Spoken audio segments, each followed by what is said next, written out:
and then I gotta do it like you. Hold on. All right. Oh man, yours is cool. See? I'm ready. See, he's the cool guy right here. See, I'm repping my brother's set over here, the Harvard Business School situation. I see you. Repping that nation. You know what I mean? I love it. So, Miguel, again, thanks for taking the time to come on. And this is Create Labs, what we're calling it Future Talks. And I got inspired by seeing everyone's lives and seeing what's going on. My brother has the whole versus what's going on, and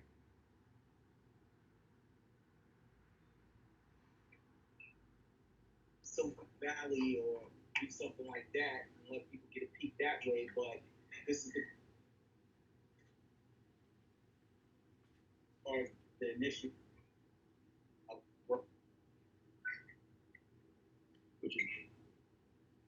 diversity and tech inclusion, right? And allowing everyone to have like an understanding of tech and access to tech, right?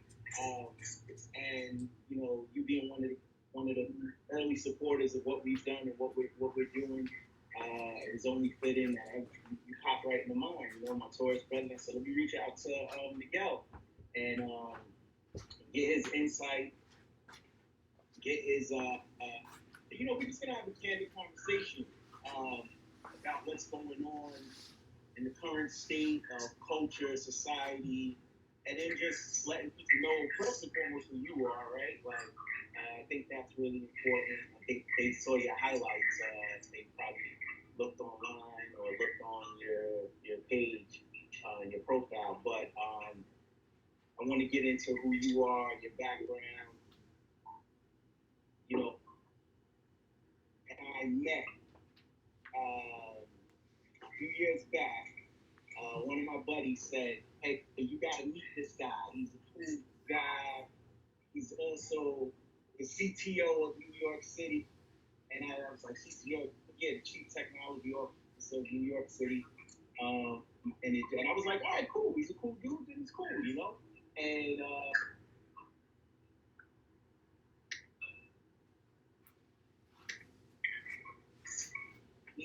so he and everybody there, and we had a good dinner, a good time, and you were sitting like in my inner circle is me, Lenny S, Fabulous, Swiss, Amari Hardwick, not name dropping, but just so people can get an idea of what the set was. And it was during Porsche. We had it at the new Porsche dealership. Oh, that's right. That's right. Yeah. That was when the new Porsche dealership.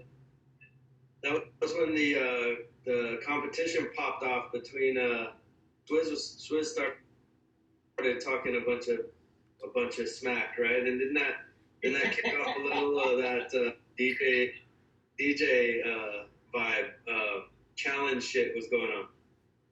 So you see, it's not too far off from what he's doing now. See, he's considered, both my brothers, and yeah. So he was trying to.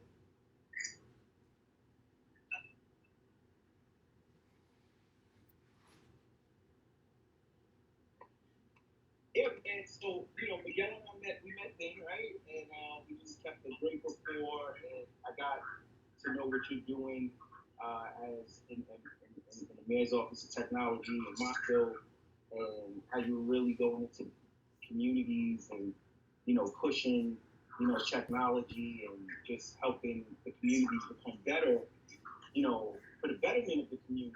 And that's also was synergistic to what one of my initiatives was, where Brian, my partner Brian, and I were discussing how can we bring people into tech, right? Like, and just to give you the quick on that, for me, the inspiration was I've always been tech.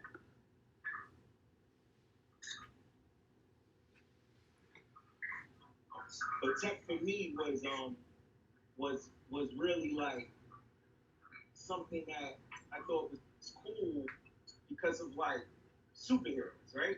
So the coolest superheroes to me, Miguel, and then maybe I want you to answer this before we get into the more in-depth questions. But the coolest superheroes to me was like Batman and Iron Man, right? Because they were human beings, but their superpower was their brains, technology, and the fact that they had $1 billion, right? They were the leaders of each group. They were the leaders of the Justice League and the leaders of the Avengers. So I'm showing my nerd side here a little bit, but those were my favorite and still are to this day superheroes because of tech. And so from that, I've always had an interest in tech and always wanted to like be a part of tech because I always just thought it was cool, right? Like, so yeah, that's me down in the basement. Yeah, that's almost set up. But so I just want to say like, so was that and give the people a little bit of your background and what you've done so far and where and then we'll get into where you're going. Yeah, so it's funny you bring up the superhero angle. For me, it was a little bit different, but kind of similar, because when I was coming up as a kid, and this is going to connect, I think, to even the Create Labs strategy, right, and the objective. Uh-huh. I was a kid in high school. My computer class was a coding class, and we took all semester to like make the cursor bounce across the screen, and I thought this is. I swore to myself right then that I knew I was going to do something, and I felt like I was going to do something big, but I told myself then it was nothing to do with computers, believe it or not. Yeah. Wow. And I was so just like anti-tech, and it was different back then. And then I get into college, and I don't want to call them superheroes, but the influences that made me reconsider that decision were Bill Gates, Steve Jobs, Michael Dell, and the reason was that the counterculture had kind of been cool. So I'm showing my nerd side, right? Like all these guys that with thick glasses and that kind of thing were cool because they weren't cool, and cool because the influence that they were having, at least the way I perceived it, influence that they were having on life, right, and culture without being hip to it, And I don't think anyone really could see the profound impact that, that technology would have on our lives. I mean, literally, this wouldn't be happening if it weren't for not just those guys that we know about, but maybe more importantly, a bunch of folks, men and women, frankly, that we've never heard of, right? Right. So I think kind of my answer to your question is my superheroes were those folks that were, and it wasn't because they were powerful, but because they were almost because they weren't, right? At least by our normal measure, right? And sure, had like Batman has $1 billion, that helps, and some of those people had an advantage, and I think that's where we now are today, which is how do we overcome that piece, right? Of that disadvantage of not having the luxury of dropping out of Harvard, right? Because you get there in the first, and that just is that's completely foreign, right? So to me, that's the real influencers, and quite literally the reason I changed my mind and got into tech, because I thought, wow, wait a minute, you can make a bunch of money. I didn't have a jump shot.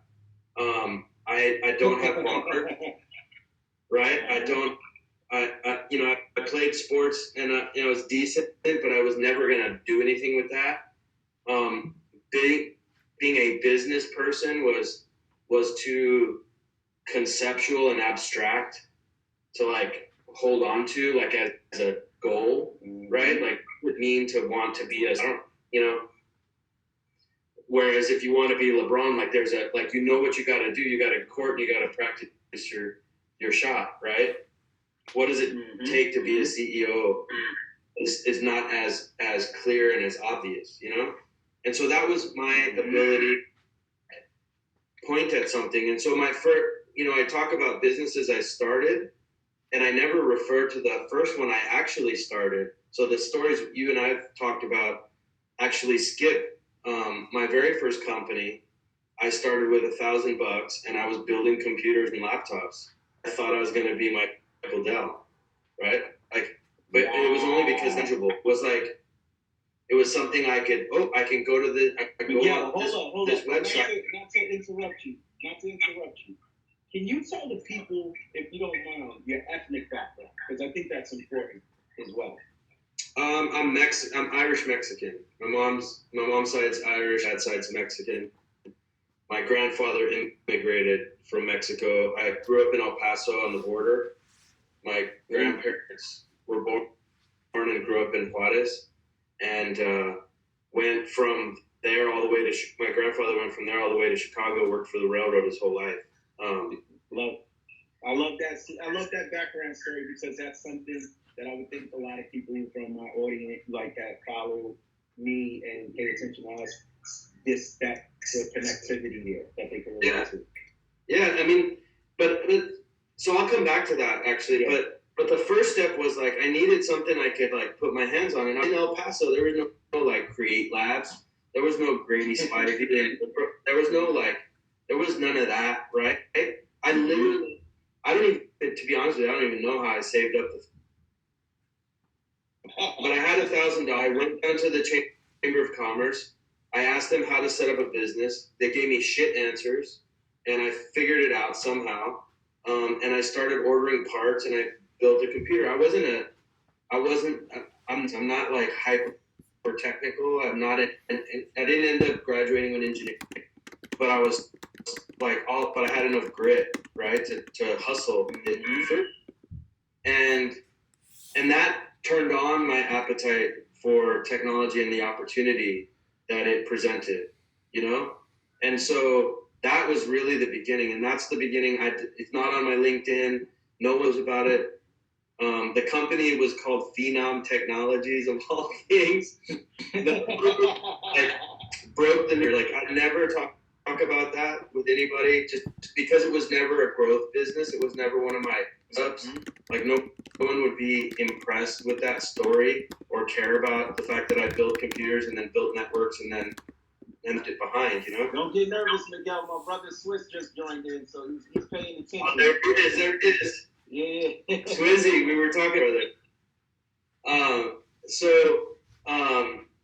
But that was like the core. That was like from Verizon. Thank you. Yeah, it's in the zone. We're in the zone. I see Kathleen, old school. I haven't talked to Kathleen in a hot minute. That wasn't this, but the point is, I had to put my hands on something, right? I couldn't just point at something conceptual. I had to do it. The ethnic background, that stuff. I also never asked permission. When I the Chamber of Commerce and asked them to help me start a business, the wall was lined with the CEOs, and because I was in El Paso, a lot of those people were brown, and that was cool. But it never occurred to me I didn't belong there, right? And because I never asked permission, and so I think that's the flip side of this is not to interrupt you again. I hope some of y'all are taking notes. This is real deep what he's saying.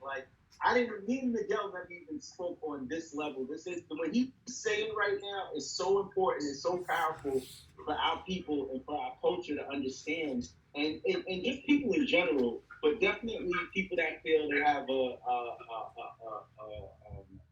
when you feel like you have less access and not a fair shake in life, right? You're hearing a man that's saying that's led him to be successful today, but those early stages of what he did And just a key note. If I was interviewing you, I would take notes on some of this stuff. I'm taking mental notes, what he's saying, for myself as well. He didn't ask permission. That's huge. Continue, Miguel. Probably but I gotta just highlight certain things. No. Hey, this is your show. You run it. But I, and it's not at all, like, let me also be super clear, like, it is not at all to dismiss the realities of how hard it is to kind of grow up in different scenarios and situations. So I'm not saying it's just easy, just ignore the barriers and you'll be fine. That's not what I'm saying either. I'm just telling it how it worked for me, right? I didn't have, my parents didn't have money. For the most part, they still don't. I didn't have a dad who had connections at, no one, I didn't have any like connections at the Chamber of Commerce. I walked in, when I became, biz influential, some people that might actually have joined today will remember me giving them a lot of shit later, saying I came to you with my $1,000 and you were worthless to me. Not because you dismissed me or because you didn't want to help me, but there just wasn't a connection. And so anyway, to bring it back, that's why things like Create Labs are important. It's not because these pieces of infrastructure aren't out there already, but not everyone has the I'm not even going to call it courage. I'm going to call it ignorance that I had. Walk into that room not knowing I wasn't supposed to be there, And so I think things that we can do to help people find their way to that is really important. And then the last part, and I know, Grady, this was not the plan. This wasn't the script. We weren't going to talk about this. No, this is the plan. That is the plan, brother. This is an impromptu, genuine conversation, and I appreciate that you're sharing, like, the relationship and rapport we had, but the fact that you're comfortable to share this information that I know you probably don't share on a regular basis, and it's really inspiring and motivating people that come from similar backgrounds that feel the same way you feel or felt at that time, and this is beautiful. So this is perfect, brother. So keep going, man. I love it. This is great. Yeah. So I think things like Create Labs give people the permission, right? Or maybe have the opportunity with things like this to remind them that they don't need to have it or need to ask for it. And that's what I think programs like that and mentors and role models, that's I think as important as anything. They say, it's kind of cliche now, but they say like, you can't be it if you can't see it. And there's just different ways of saying the same thing, which is, reach back and help someone. Us have been able to weaponize for our benefit and our progress. And so how do we create environments that inspire people and motivate people and give people that permission and curtail or whatever. And then the last thing I want to say on that, and in fact, if Nina's still on, she'll know this story because we used to talk about it. When I started in public service, particularly when I went to San Francisco, that really hit me. Like also growing up in El Paso, everyone was brown. Like I never taught like discrimination. It was happening, but we didn't talk about it. One, because it was back a couple years. And because it's mostly Hispanic and even Mexican. And I got to San Francisco, and that was the first time it really, I was confronted with it in both a positive and a negative way. In one way, I was asked, even by the Latin community, to, resent to be it so, or see it so people can be a kind of spokesperson almost. And I was super uncomfortable with that. And I'll tell you, it's because of that ignorance I had that helped me, then challenged me to think about how to help others. Because I never wanted to be the good Hispanic entrepreneur. I never wanted to be That's what we say, the token, right? CTO. You didn't want the token guy, right? Not only the token, but I never wanted to be the like I didn't want us to be qualified, right? I wanted to be the best, full stop. And I think, you know, people who have really succeeded regardless of their background or the color of their skin or their education or whatever, the ones I've talked to, way, right? Oh, and so anyway, the point is when it flipped and it was like, okay, so how do I now go back and help others without qualifying them, right? Hey, we're Latinos, and so I'm going to help you and have that be some kind of like, later on when you're successful, be some kind of qualifier or some kind of crutch, you know? So I struggled with that. Like, truthfully, I really struggled with how to, like, be there and be an inspiration without qualifying myself or qualifying their future success or anything like that. And yeah, so that's anyway. I know we got way off on the. No, man, this is what this was for. This was to have this conversation, you know, as brothers, as friends, and just, you know, we're all dealing with the same situation right now. Like, we're all trying to cope and adjust to this new, what they say might be the new normal, or whatever phrase people want to use, but this is the reality. So, you know, for us to, while everyone is given a certain amount of attention and focus, it's good for, you know, people like us to talk and give people insight. And while people can process it right now, they can say, okay, I'm sit back. And, you know, in music and entertainment, you know, me personally, I feel it's a little oversaturated. So I don't want to do that. Like, I didn't want to just, and I'll probably have conversations with some of my peers in that level, but I wanted to go about things a little different for the people that ask me, what are my...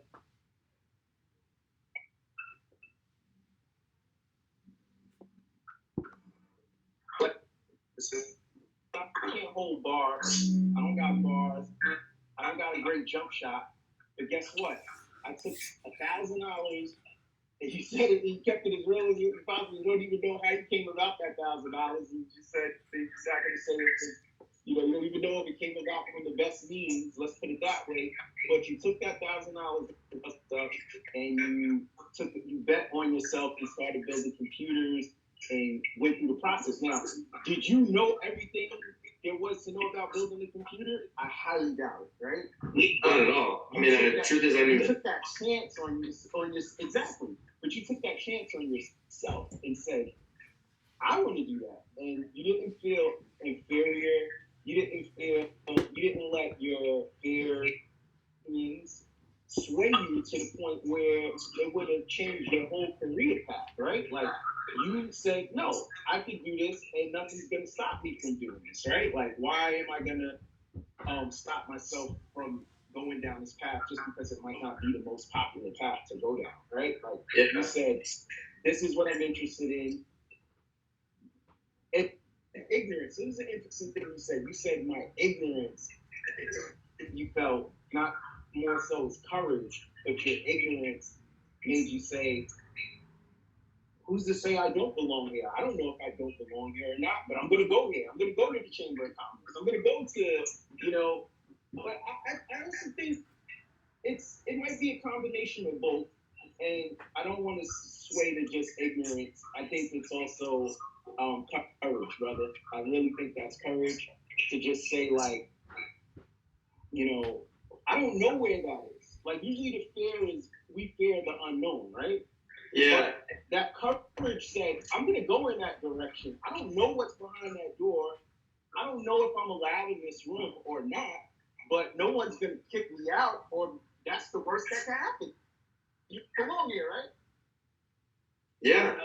Or marginal because of the fear, right? Like, we're attempt to even go through the door, right? And you say, I'm going to go through the door. What's the worst that can happen? Is they're going to tell me I don't belong here, or not ready, or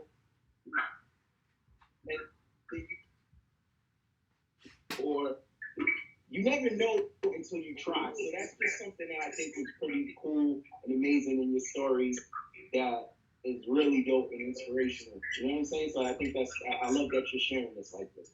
I think the last thing I'll say on that, and then we can move on to whatever else you want to talk about. Yeah. The last thing I'll say on it is, people say, which I agree with, but people say, invest in yourself, believe in yourself. My kind of version of that is like, let yourself take a risk.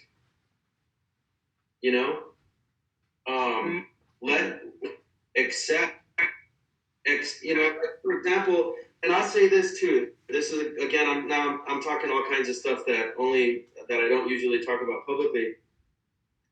I think probably the I've made more money by not loving money than brother. That right there is 100%. Because every successful person I know has said the same exact thing. Because that $1,000, I wasn't in love with the $1,000, and if I lost it, I knew something about that mentality. But I'm blessed to be in a fortunate position, and I'm not dismissing. I'm not trying to be flippant about the struggle, because trust me, we can have another live session about this.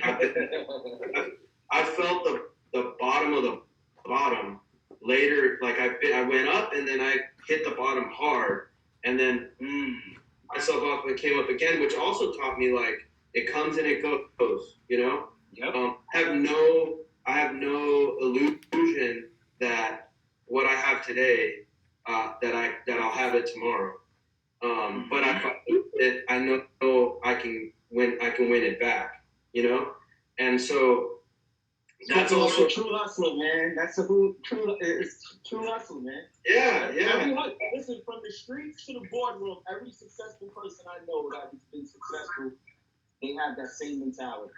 They don't the money. They're not scared. Yeah. They know they can lose it. That's not a question. But their confidence is that they can. That said, I have $5 in my pocket or 5,000 in my pocket or $1 million in my bank account. The difference is you're never gonna know. You know what I mean? Because it's not the motivator. The money is not the motivator. It's the actual success.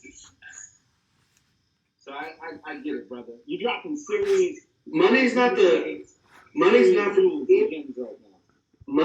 means, and it's barely how we keep score. 100%, 100%, 100%, man. Couldn't said it better, man. I love people conversation, but I want us to. I know you don't have all day. I know it's beautiful. For dinner, if you haven't already. We want to keep that. Otherwise, you're gonna be drunk off that wine over there, bro. Because we'll keep going. I'm ready. But I want to touch on. So you touched on your early stages, early company. Your motivation. The drive. Somewhat of your upbringing and Irish descent as well, and but also you spoke on a lot, man.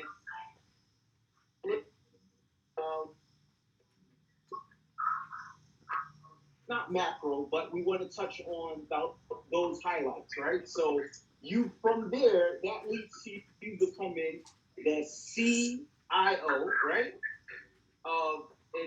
In El Paso, is that correct? Yeah. Okay. So as the CIO in El Paso, explain to my people. Audience. There's Layla from El Paso in comments. Yeah, she's. Shout out.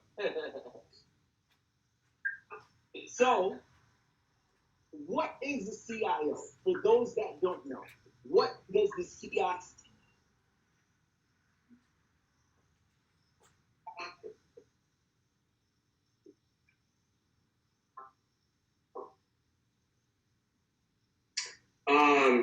So you broke up a bit, but I think I got it. Basically, as responsible for all the technology, strategy, and operations for the city government, which when I signed up for it, when I agreed to do it, I had no idea what I was signing up for, um, and how impactful, how important that job is. It was like, I remember it was in fact, Layla, who's in the comments, well, she was there. She's part of the reason, one of the ones that talked me into it. Wow. Shout out to you, Layla. Yeah, she was the chief of staff to the city manager. And I remember, though, I was like 2 days in the job, and I got a call from the press office, and they said, hey, the press wants to talk to you about the CAD system because first responder calls are like 2 seconds longer than they were before the system upgrade or something like that. Mm-hmm. And I was like, what's CAD? Like, I knew, I knew tech and I knew business, and what it was that this predated me, but the system that 911 uses to send the ambulance to you had been upgraded, and as they were working out the kinks, the average response times for those first responders was about 2 seconds longer than it was before. And I was being called to the carpet by the press for it on my second day. And that's when it sank in, like, wow, when we talk about like life and death, that's not a metaphor, right? And that's like real talk. And so right away I figured out how real and working it was. Are the ambulances getting there on time? Do cops know where to go? Like real, right? And then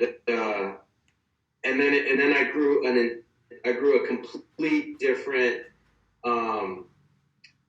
respect and appreciation for public service that I didn't have before. Like, I'm not even embarrassed anymore because I've learned better. But back then I was one of those people that thought, government workers, clock in late, clock out early, wait chin.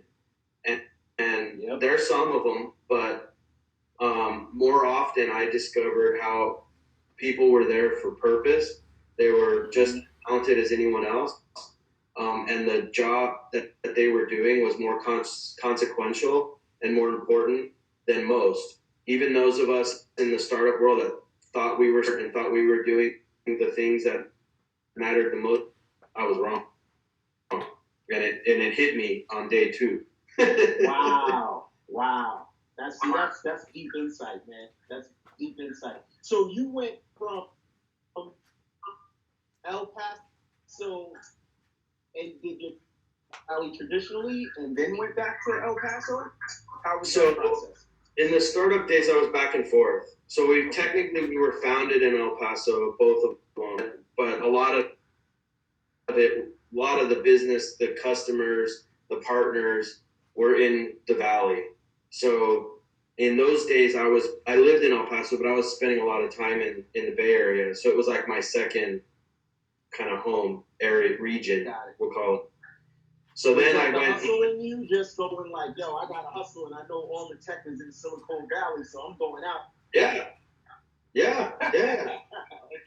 No, 100%. I love that, Miguel. This is what people gotta understand. That's what it takes sometimes. You gotta just get up and go. Now you're a guy from El Paso, right? Like, the thought to go in your mind, I'm gonna go all the way from El Paso to Silicon Valley. Again, that's just taking the steps, right? Like,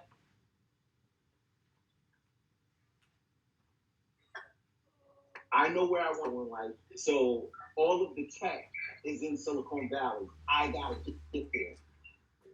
Kid from El Paso, guy from El Paso, I gotta get there. So you just started going to El Paso and going to Silicon Valley and getting your hustle on.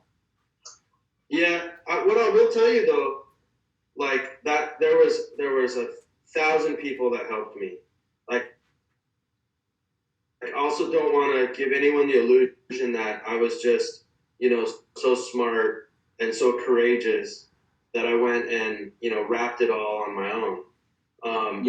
So people like Layla later, but earlier, Barbara Walker and a bunch of other people that I can call out by name that were really instrumental in my early days. Always been crazy. I'm still crazy. Like, I still have crazy ideas. The only difference along the way was some of my crazy ideas were successful, and that helped me gain credibility. So now people pay more attention to my crazy strangers at the time to like take serious enough to like for me to see like the just a little crack, right? And then I would punch through it. And so, but it was a lot of people along the way that gave me, even without knowing it. Most of them, if I named them right now, probably wouldn't know the impact that they had on me. And a bunch of people that probably helped me that I don't know that they did it for me. And so that's the real story on karma is you treat people right because they treat you right when you're not looking. And I think it's also, all of these, I just told you where I came from. I'm not pretending to be self-made. Like, I wasn't made by my daddy's money kind of thing. But nobody in this world is self-made. Even Bill Gates needed Paul Allen, and even Steve Jobs needed Woz, right? 100%. And those guys are flat geniuses. So what makes us think that we're any different or any better? And so that path. My point is that pathway to Silicon Valley, that pathway into public service. None of that done because I had some master plan, some checklist on a whiteboard that clicking through, and that I was super smart and diligent about. Some of it felt like luck, and it was probably other people doing these solids without me even knowing. But you know what I think it is too, Miguel? And I love that you're touching on that, right? Like, it was you saying, hey, but it still started with you believing in yourself, right? And believing in your crazy ideas, if you want to call them that. But you believe in yourself, and yes, 100%. Yeah, it starts with you. But then the team, and then the people around you, and the support system, and the support, that's a given. And I always think that goes overlooked in a lot of people's lives and circumstances and situations. I mean, you can look at how great even an athlete is, right? You take anybody, like entertainers, that people admire and look up to, and and I see it all the time. You see the, like you said, you hit it on the head. Like, you see the Steve Jobs, but you don't see the Watts, right? Like, you see the, you see the Bill Gates, but you don't always see the Paul Allen sometimes, right? Like, you have to. It's just inevitable. Like Michael Jordan, Scottie Pippen. You know what I mean? Like, great team, and if you want to go further, deeper into that, Phil Jackson, right? Like, it's those elements of coaching, those elements of people that push you to your stuff, right? Like, to say, hey, that's not the best you right now. I want to see the best you, and we need that to get where we want to go. So I just wanted to reiterate that and hit on that, because that's a very powerful highlight right there. That that you said, that what you said, to say, like, look, it's not just me. It's not, I'm great and I believe in what I'm doing, the greatness of what I'm doing, but it was a whole, community that allowed me to get where I am, and still to this day allowing me to do what you do, right? Yeah, and it's the difference between helping and, like, no one paved it for me, but they kind of sometimes pointed me in the direction. And another shout out is a guy named, everyone calls G, and this is what also triggered the thought was, he was one of the early guys I met at Cisco, and he and I are still really good friends today.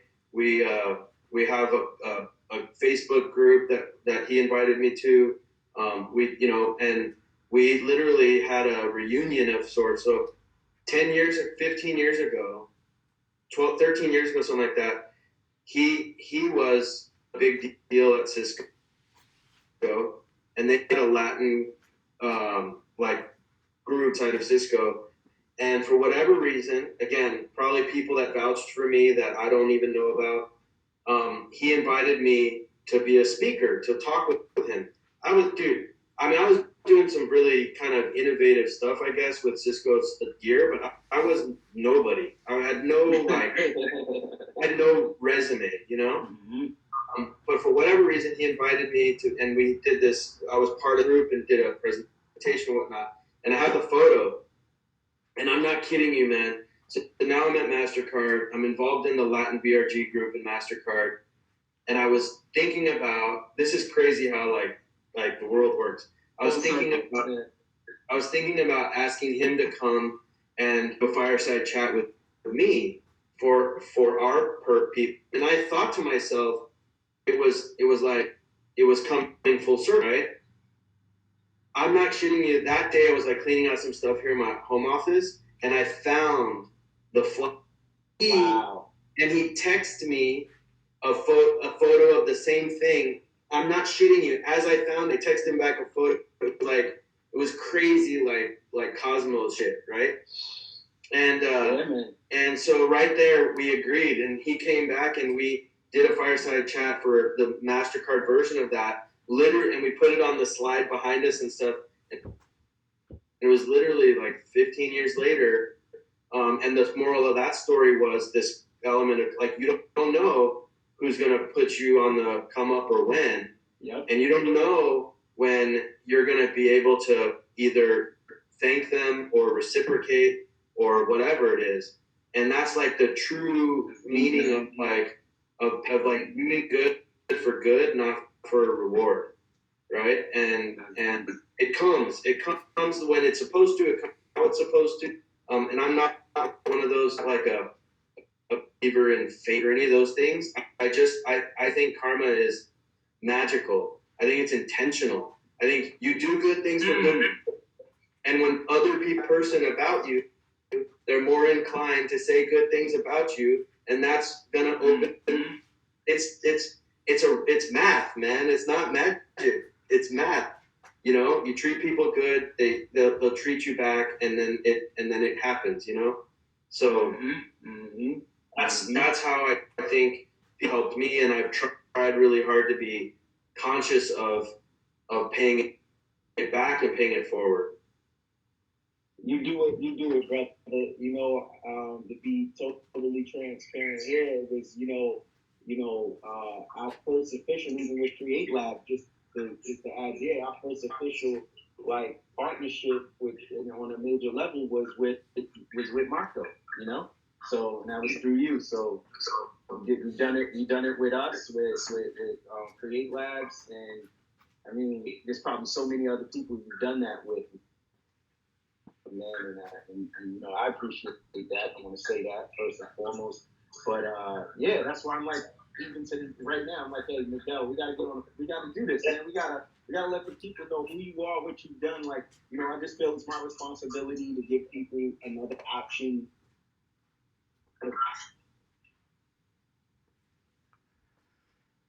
I might not be the best at football, soccer, baseball, can't rap, DJ, but guess what?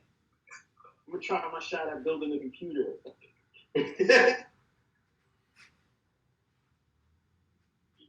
Is allowing people to understand that there's so many things outside of those miracle stories of like, I picked up a microphone and now I'm the biggest star. I'm Beyonce or whatever. Like, it doesn't work. It's not always gonna work like that for everybody. But your chances of starting your own company, and you know, for us, we're trying to say, hey, protect, but in any field, right? And taking your chance and believing in yourself and doing what you love, right? And like you said, success isn't measured by what's in your bank account either, right? Like, you know, there's people that have that we both know, and I know, and we both been in situations where we've been up and we're down financially, whatever. It's just, it doesn't matter. Your success is your grit and your will and your drive and doing what you love and being able to look at yourself in the mirror, be proud of what you see, and know that you're making an impact in the world, right? Like knowing you're giving your best self to the world. That's the true meaning of success to me. And I think that if you go and follow that by any means necessary, whatever that is, and say, wow, this is what I love doing. I love doing this, right? And go down that path too, right? Successful tech companies. And became a CIO in El Paso, CIO in San Francisco as well. Am I correct? Yeah. And like you said, along the way, people making relationships, connections, people believing in you, you believing in the people, synergies, but always pushing forward. And that's one thing I will say about you, bro, that I know. You push so hard, constant, man. And it reminds me of every other person that I know that's successful. My brother Swiss is the same way. Like, he's like a shark. He doesn't stop. He just keeps going. And you know, guys like yourself, you always land at hitting the mark, you know, because you keep going. You're not focused on the noise. You're not focused on the BS, the chatter, the drama, the naysayers. You're focused on the goal. And that's what, to me, is a formula for success, right? Like, and you just outlined it, right? And just this conversation alone, if what people don't take away from anything else, it's the motivation and what you've done to be where you are. Like, so I just said 2 tech startups, CIO in El Paso, CIO in San Francisco, and now we'll go to, I'll let you tell, because after San Francisco, I believe. That's right. I'm sitting in my apartment in Brooklyn. I got San Francisco behind me right there. That's a little behind me right here. That's a little gift that goes all the way back to Layla in El Paso. But I'm sitting in New York. I got New York right here. Yeah, it's been an amazing journey, and I have to say, like, again, not the topic we were planning to talk about, but I have to say this, Grady.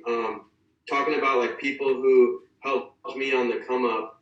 I got here, and brother Hassan, who connected us, I met him and Russell Simmons, and they took me under their wing in New York, and Hassan told me, you know, I'm gonna introduce you to the fam, and next thing I knew, I'm in the Porsche dealership with you and Swizz and everyone else, right? And it wasn't about. Let me also say something really important.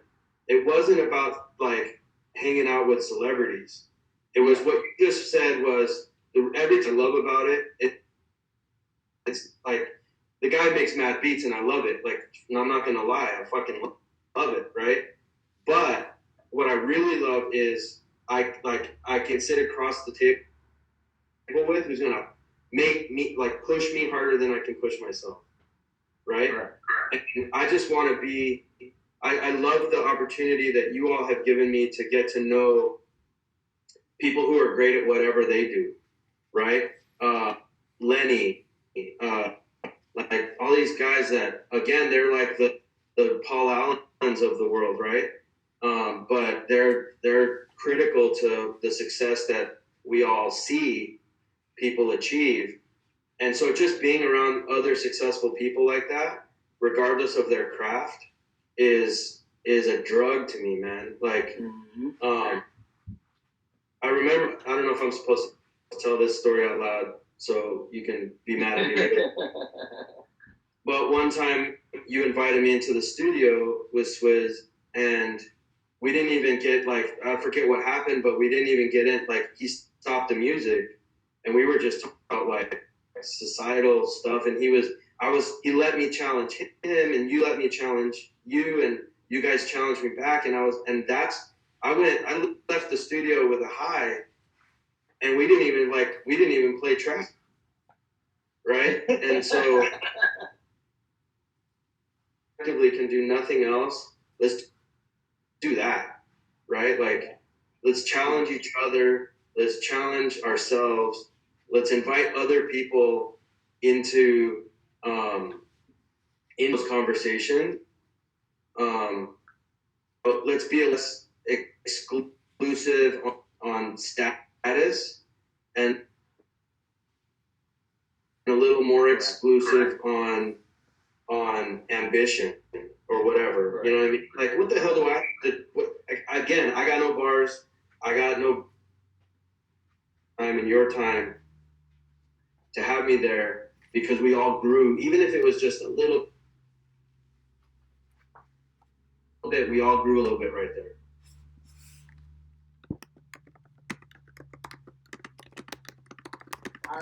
I'm big for myself is treat, it says do unto others as you would have them do unto you, or,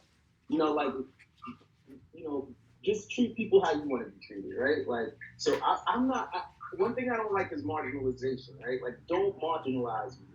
Don't say I can't, right? Like, those words don't exist to me, right? Like, let me discover that for myself, right? Let me say I can't, or I'm not able to, but let me at least just have a shot. And I love the juxtaposition of, the intersection of the worlds, right? Like, our world, it's all synergistic, right? From tech, music, entertainment.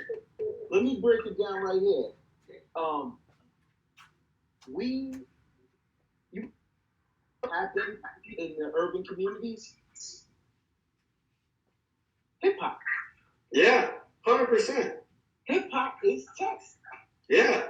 2 turntables and a microphone, man. Oh, yeah. Dude, what's a new mark?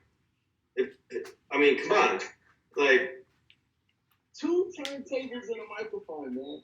That's what, and it birthed and changed the world, and and then hip hop itself has grown into is a global thing. I mean, for me, hip hop has brought me everywhere in the world. Literally brought me across the world. Literally have put me involved with every plethora of business you could think of. Like, I'm talking about from finance to I'm in conversations that I would have never thought I could be a part of, from clothing, fashion, tech. You know what I mean? You name it, that's what hip hop has done for me now. So that's why, guys, even like you see guys like my brother Kanye, they get like, you see they get a little like, don't say I can't do this. I'm Kanye, I'm great, I'm the G's. I get what he's saying here, because it's that voice that most of us have that say, I'm not going to express myself in that way, but I feel what he's saying. Like, don't just turn me into the hip hop guy, the rap guy, right? Like, and sometimes people try to marginalize you that way in corporate. So I guess just showing the love and embracing and just saying, hey, what do I even do? Belong in the studio, but I'm in the studio and you guys are kicking it with me and we're kicking it with each other, because that's what it's about, right? Like, that's what it's about. There's no one to say, we don't know if a great idea would have came from you in the studio that day. And it has happened. There's people that have said words in the studio, and we've taken that word and created maybe a whole, song, idea, concept, and reaffirm that. There's so much truth in that, man, of us just embracing each other and not really like saying, okay, you're this guy, you're that guy, and putting people in boxes. And I think that also speaks to everyone feeling, if you have an idea, if you have something that you want to do in life, don't fear, don't be afraid, have courage, or like Miguel wants to say, be crazy and ignorant, if that's what they want to call it, and just say, hey, I'm going to do it, man. I'm going to go put my effort into this. I believe in me. I'm going to do it, cloud out the noise, and just stay focused. So, one thing, I know you're a big sneaker guy. We know that, right? Yeah. know you love sneakers. I wanted to just pull something out the bag real quick. Pull something out the bag, man. It's fresh out the box too, but I had these in the stash for a while. You would appreciate these exclusive Black Friday edition Reebok. You know what I mean? Nice. Reebok pumps. Nice, the pumps. Damn. Exclusive. Yeah. On, bottoms. I used to be a big sneakerhead, man, but I fell out of that, man. I'll leave that to you, man. I'm gonna give you my address. You can send it. Nah, brother. If I get Karina to show that closet, man. I know she wants to get rid of, man. Like, make space, get that out of here. All those shoes you got, man. So Miguel's one of the few guys that I know that's in the corporate spectrum. He sneakers, fresh sneaks. Your sneakers. Got to, man. You gotta keep it real and keep it fresh, right? Yeah, man. That's what it's all about. So Miguel, I want to talk about, before we all get ready to go, I want to just touch on, we know you was the CTO of New York City, which is the Chief Technology Officer of the Mayor's Office in New York City. That's how the relationship we built and worked together there. And then you moved on to Mastercard. And you're helping with, in the Mayor's Office of Technology, you help with smart cities, and if I'm not mistaken, and you also, then you transferred to Mastercard where you're heading up global cities and partnerships. So what's the relativity there? And for people that, again, don't understand on a basic level, what is smart cities, right? Like, what is smart cities? And what is the role of what you do now at Mastercard and formerly at Motto, in a way? So it's like a three question. Yeah. So listen, I think I hate the phrase smart cities because it's really smart. Like the term smart city sounds like a destiny. Like it sounds like graduation and now I'm smart, right? It sounds like something you accomplish one day after you do a series of predefined things. And my experience is it's a journey. The truth is, cities have been getting smart since they were invented. But centuries ago, the smart technology was sewer systems or aqueduct or road systems. Like that was the technology of the era.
I think you're back, brother.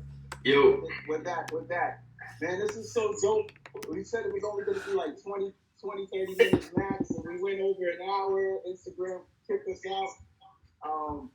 But yeah, so the second half where we're gonna get into a little bit. I think you gave the meat and potatoes early. That was the jewels that people like were really listening. They could take that, and I think you really inspired and probably changed a lot of people's lives who taught that or inspired a lot of people.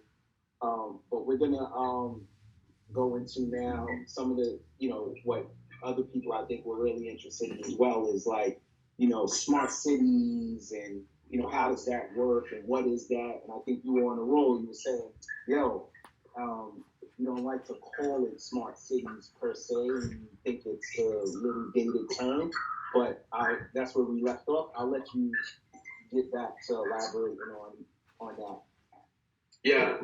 So the reason I don't like to call it smart cities is that, like I was saying, it that feels like a seal of approval you get one day, right? Mm-hmm. And it doesn't acknowledge the fact that cities have been getting smart forever, but the technology is the only thing that's changing, right? Mm-hmm. And so back then, like I said, it was roads and sewer, all those things that now we take for granted, and now it's digital technology. And now what's consistent across that, I think, is of the art, whatever that might be, in the direction of making cities safer, better, more prosperous, in many respects more inclusive. Road systems in their early creation, well, depending on which historian you talk to, was really about moving militaries, but what ended up happening was it also connected markets, right? And so I think the essence is not changed. It's the tools that have changed, that we're using different tools, right? And so that is what I learned early and resistant. And so like the hashtag that I try to use a lot, make tech work for people, is about that. Like the current age, whatever, but it's still about improving the lives of people in cities. So when people ask me what is smart cities, because it's not about smart, but it's about inclusion and prosperity and betterment and growth. And so you label it what you want, but to me, that's what it's about. It's about making lives for people in cities better by any and all numbers of ways. So in New York, that was about things like broadband, right? So broadband for all wasn't about the technology. It was about the access to prosperity, right? It was about and this really comes home now. If you want to talk about how things come full circle, back then we were talking about the homework gap, and we were talking about how important internet at home, so kids from all backgrounds can compete in the future version of school, right? Digital learning. Never, in all of those predictions or vision that I discussed, never did it ever enter my mind that we would face a pandemic, right? So the issue that now has forced the strategy. The strategy stayed the same. The forcing function was the surprise, right? So now we send everyone home, either to work from home or to learn from home, and everyone just assumed that people would be able to function that way. And everybody, probably most people, if not everybody on this live channel right now, high-speed internet at home, obviously has a mobile device, is obviously somewhat tech. That doesn't mean your neighbor is. And so if your kids have they have an iPad each and a high-speed internet connection and YouTube on a big screen TV that they can learn ballet, like my kids are thankfully blessed to not have much disruption in their life right now during this whole thing. Man, that's not but think about the alternative, right? And So that's a smart city is a city that's prepared to care for its people that way, right? A smart city is one that has not just safe and reliable and accessible public transit, but these days has safe and reliable and accessible internet service and digital tools and literacy and and training and jobs and those sorts of things, right? So none of that sounds like tech, really, other than the word the internet, right? I didn't talk about and silicon chips, and I'd even talk about VR headsets and all that. Like that stuff is all they're all components. But to me, what's been the consistent thread is,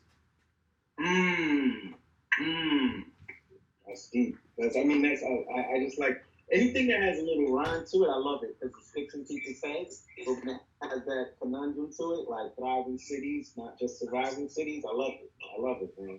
And you said you don't got bars. Abe said you was lying. He said I know, right? I have to come back to the studio. I'm gonna have to come back to the studio. I hope Swizz is preparing a beat for me right now. So he's preparing right now. Teddy Riley and Babyface in a minute, which we gotta log off to go check that out. Yeah. That's what happened. But yeah, continue. So now at Mastercard, I'm blessed because the company has given me not only the authority but the invitation to deliver on that, right? So the company before I joined was living this inclusive financial inclusion, inclusive growth mantra, right? Mm-hmm. And my contribution to that is let's make sure cities are a place for that inclusion, right? That cities grow in an equitable, inclusive manner. And that was basically for me from the CEO direct, right? And then the whole organization. So we're building that and great things, and we organize cities, and everything we've talked about is relevant because I believe in the relationships. I bet big on that and my team, and then COVID-19 hit. And only because we had already been establishing credible relationships and trusted relationships, and we'd already like proven our position with states and governments around the world.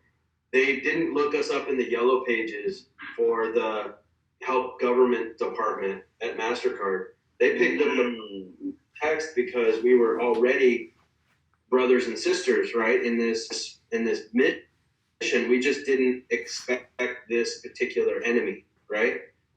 So the phone rang fast, and my team was absolutely incredible, man. I can't say enough about all of them. Has literally, so I've been in lockdown for 6.5 weeks now, and we have and my team's been home too, and I'm not kidding you. We've been effectively working 24/7 almost that whole time, helping. I think we have probably close to 100 cities that we're actively helping in some way or another around the world. And so, again, back to all the skills I don't have. I'm not a nurse.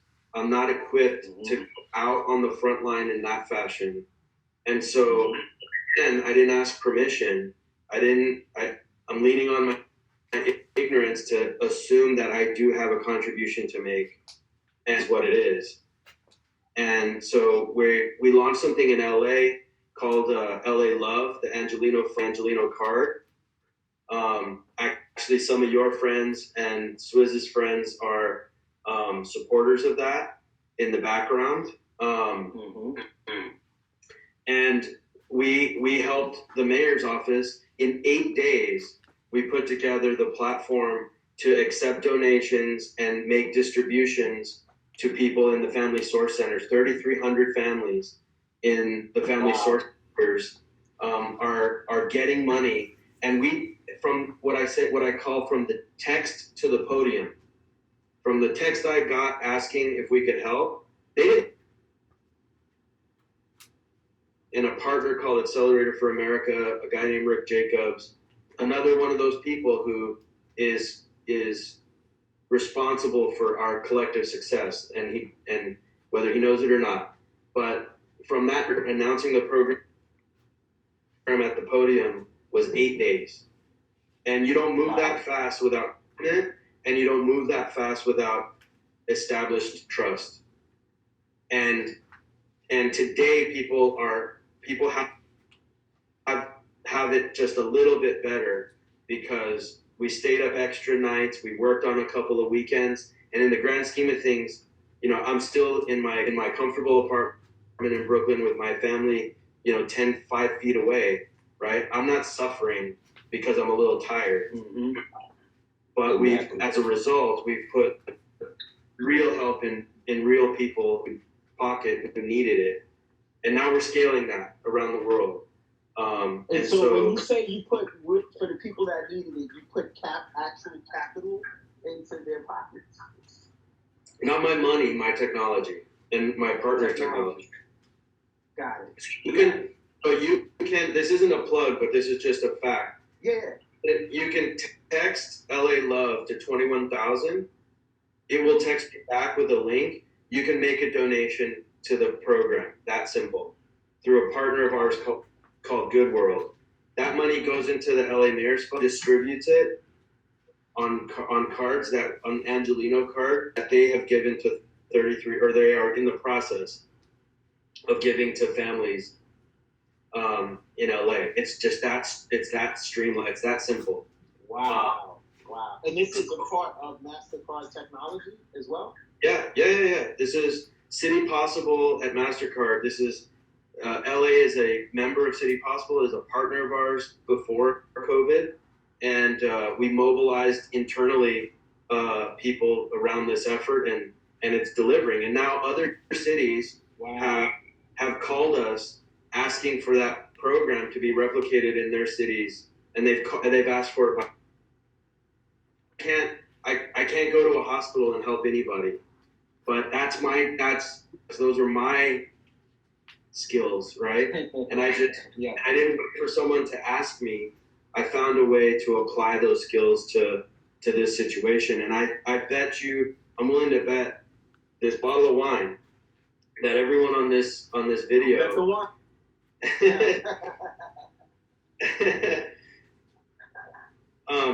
I'm willing to bet.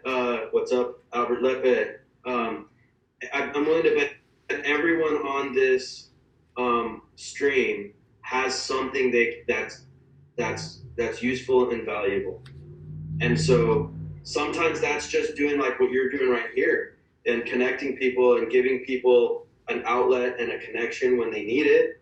So it doesn't always have to be the stuff that's in the headlines. Again, it's all these little things that I think are helpful. Back to your question, like, that's a smart city, is a city who take the tools. That program is smart. What's that? So I was shouting out one of my guys, you know. Oh yeah. One of the best stylists in the game. Yeah.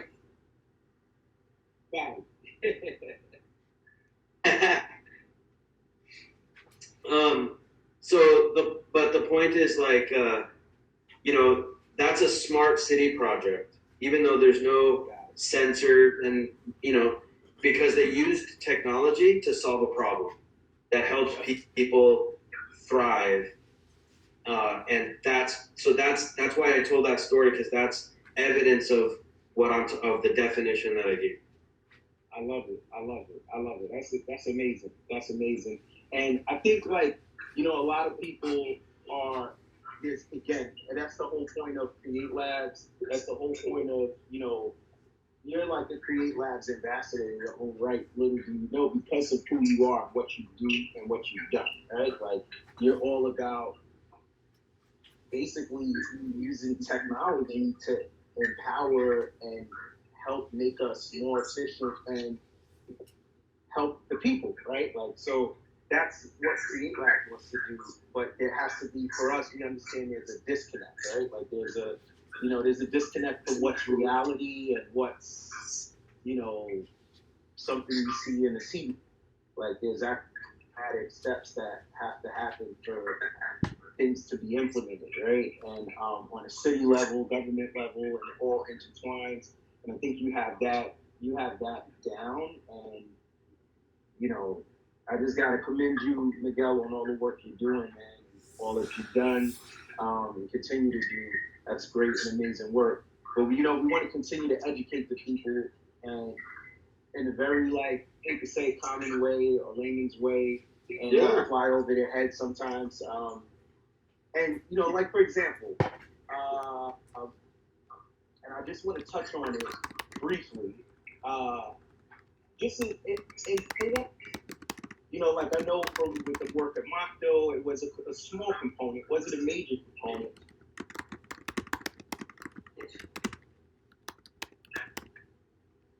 What? I know what you're doing with City Possible right now, and with Global Cities Over at Mastercard is it's a different pathway. But initially, where what you were doing at Mocto and your familiarity, I just wanted to what you're comfortable with talking and helping us understand what role does 5G play in what we're considered future cities or smart cities. I think connectivity is critical. So 5G is the next generation of that. Not to get technical, but basically what it does, that's dates more density, so more people can be connected at higher speeds. That means that they put more antennas out, and there's technical architecture that I'm conversant in, but I'm not an expert. But what it does for people, kind of back to my constant thread here, is that so it's like the equivalent of back in the building those computers. I remember the computer I built had a modem that used to make that noise on a landline and connect by AOL or whatever. If we were still in that world, we would not be on Instagram Live right now. Not have Zoom. We would not have Netflix. We would not have Khan Academy. We would not have kids able to continue to learn while they're in quarantine. Is it bad? I'm not judge or jury. I'm not one to make that call or make that decision. What I will tell you is I have high-speed internet in my home. I have, as I'm sitting here with you, you can't see it, but I have 3 laptops around me, 2 cell phones, an Apple TV. I'm surrounded by it. It's critical to my function, and it's critical to the future for my kids as I see it.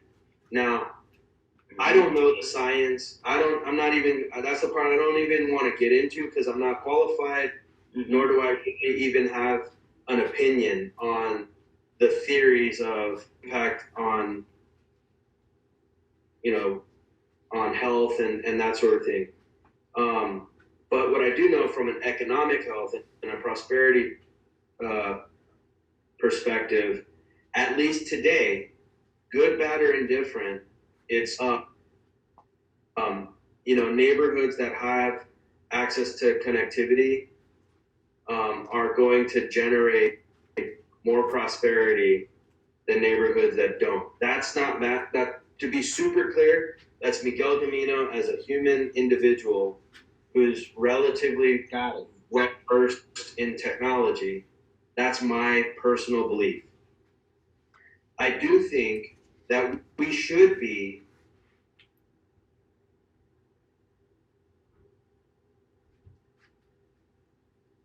them and mitigate that and even avoid that. Yeah, I said. I think they lost you a little right there. What I was saying, I think we have negatives, right? And we have to be conscious conscious of it so that when we do identify it, we do everything we can to mitigate it. But I don't think that let me put it this way, I'm not going to just retreat from it on the suspicion that it might be, harmful in some way. I'm just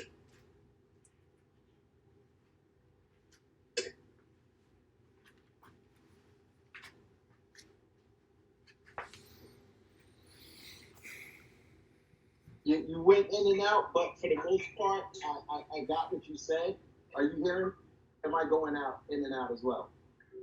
You're going in and out a little bit too. I don't know what's. Speaking of connectivity. Yeah.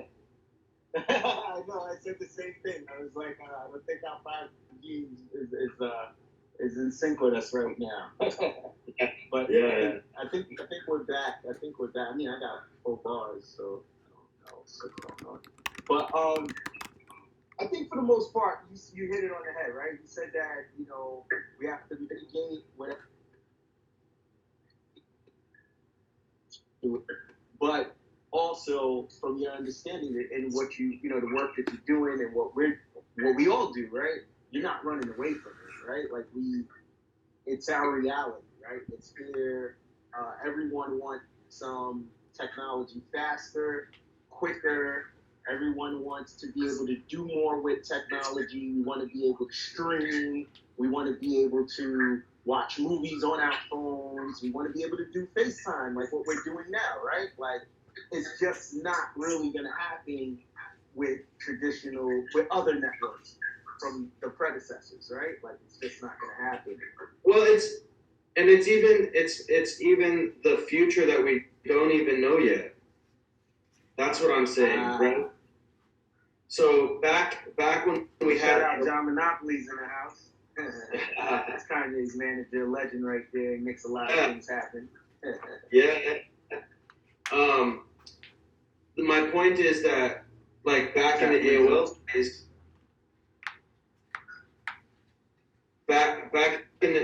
days,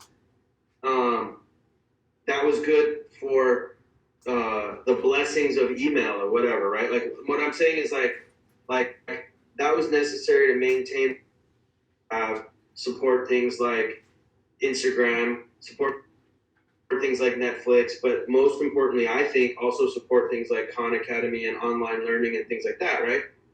But what 5G or beyond represent is, okay, well, what's next, right? What is the Netflix of the future that can be invented when speeds are higher and more available to more people, right? No different than we couldn't have invented Netflix in the late 90s. What is it that we can't invent today yet because the infrastructure isn't going to support the ideas that haven't even been ideated yet, right? So we have to continue in that at the same time to be mindful of the potential negative consequences. So I'm not one to, go forward with blindly or at all in any cost. I do think we have to be thoughtful and learning from the past to make sure we minimize the mistakes, but it is still a path forward. Really sums it up on the level of which we're discussing, and just people, and I thank you again, Miguel, for coming and willing to come on in.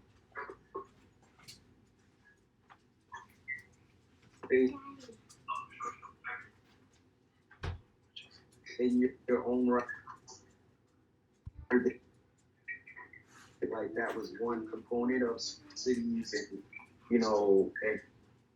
but you understand the relevancy of it there. And I think you said it perfectly. You can't speak as an expert. You're not a doctor. You're not a scientist, but you do understand what's the relevancy of having stronger networks and what it does for our communication, our development, and productivity overall, and where we want to go and where we are, right? Like, but we have to also pay attention to all potential risks, and if there are any risks, we have to mitigate that. So I think that's like perfectly said, man. And unfortunately, I gotta get ready to go because my brother's battle with a legendary battle is about to happen with Teddy Riley and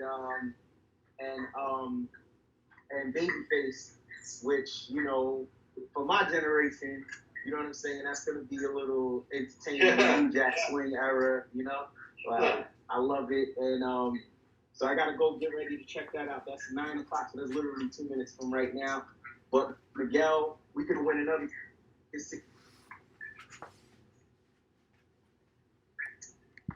And you were the first one to start this off with us at Create Labs Future Talks, where I'm going to continue to do and just bridge the gap with tech inclusion, tech diversity, and I got other people. So for everyone that didn't fully get to hear everything they wanted to hear from 5G and everything and other tech related questions, Miguel and I will do something later in the future, I promise. And I'm going to bring in some other 5G experts, and we'll get into that and dive a little deeper into that.